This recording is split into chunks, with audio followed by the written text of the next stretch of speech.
Salamat po sa Panginoon. At dalawang nakahati po yung aming pong nais-share sa inyo. Ito po ay nahati sa evangelism at saka doon po sa skills personal spirituality. And sa evangelism po, naalala ko po kanina pa tayo nag-uusap-usap dito. Sinyer ng ating mga pastor ay tungkol po sa anointed men evangelize in the nations. That is amen. So ito po ang nakapag-trigger sa akin to share this sa grupo namin sa 5. Dati po kasi, originally nagkaroon po kami ng caroling. Every Christmas, kami po ay nagdadala ng, bago po sa lahat, no, para po sa share na tayong gumawa ng tool na to at naging effective. And I think itong tool na ito dapat i-share natin. Amen? Now, dati po nagka-caroling kami, and then after ng Christmas, sa caroling po, nagdadala kami ng gift at nagdadala kami ng mga manganganta. At nagdadala po kami ng Bibles or tracts or whatever. Yung pong pati yung presence namin. Then after the Christmas, what's next? Minsan napipilitan po kami, even New Year, nangangaroling pa rin kami. Hindi po kami humingi ng pera. Or this is not for beneficial po sa church. Ito po ay inaabot natin yung pangangailangan po ng ibang mga kapatiran natin or mga unsaved. And then after that, natayin ka kami after the Christmas and New Year. Lumipas po yun. So what we did, 5 minutes lang po, ano?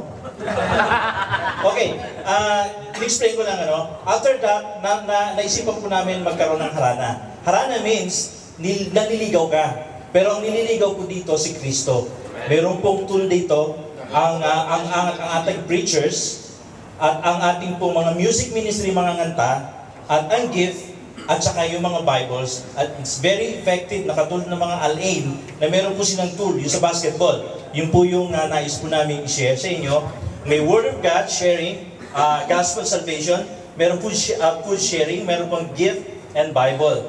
Now, bukod dito, kinakailangan po ng follow-up, visitation and follow-up. Maaaring po sa OWA, hospital, at sa mga barracks, at saka sa mga family flat. Pwede pong targets. Tinatanong ninyo siguro, baka ito specify lang sa mga tao na Ito po ay kahit kanino. Kahit sa Indiano, Muslim people, or kahit na sa sino pa man. Amen. Pwede pong bisitahin sa pamamagitan po ng harana. At nasabi din po ng aming mga kapatid na skills personal spirituality, magkaroon po ng Facebook ang Amen mismo. Para magkaroon po ng integrations, communication po. Like. Amen. Tapos, magkaroon po mag-invite din po ng mga speakers about financial matters. Kasi po tayo mga Pilipino, mga Kristiyano din hindi tayo marunong umawak ng pera. Kinakailangan po natin, God has given us knowledge and ability and skills. Pero ang nangyayari, yung pera po, nawawala. Sabi natin, saan na yung napunta yung pera? But then, nasa asawa. Kaya nga tuturuan tayo ng Panginoon dyan. Amen. Magkaroon din po siguro na accountability partner in other outreaches. Ang nangyayari po, meron po tayong body-bodies within our church. But then, hindi natin talaga kilala yung mga ibang outreaches natin. Siguro, magkaroon din po tayo ng core na ito, pag-uusap, i-assign at kung sino po yung na-assign sa'yo, ikaw po mananalangin, magpanalangin kayo. Kaya pag may nangyari sa kanya, bahala ka, ikaw may kasalanan. Biro lang po. So yun po yung masishare ng Group 5. Salamat po, purihin po ang ating Panginoon. Like.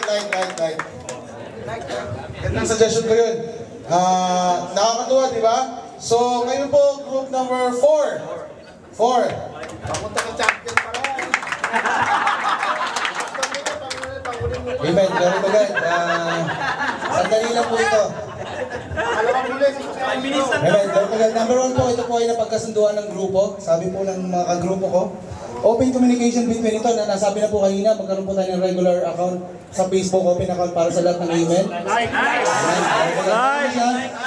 At maging open po tayo kahit upload po natin lahat activity ng amen doon, at sa ganun po updated din yung ibang outreaches.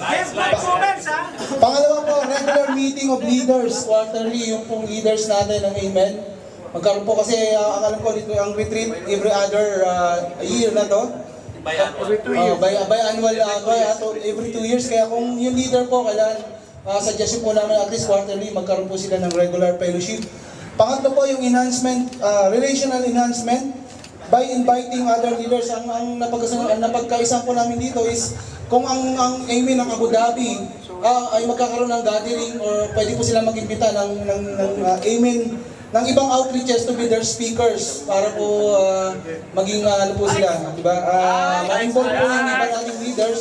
Kasi po sometimes kung yung leader lang natin sa outreach, yun lang yung nakikilala natin, hindi natin kilala yung ibang leaders ng ibang outreach. Nasa ganun po, umiikot din po sila. Pangapat po, training programs and seminars, yung kung magkakaroon daw po ang amen ng regular program about parenthood, ng PICS program. Evangelism din po, hindi naman po lingid sa atin lahat na tayo po ay amen at we are anointed men evangelizing the nation, but tayo po lahat, hindi po tayo lahat ay nakakapag-enhance about evangelism. Kaya po mas maganda po kung magkakaroon po tayo ng regular training, kung i-help kung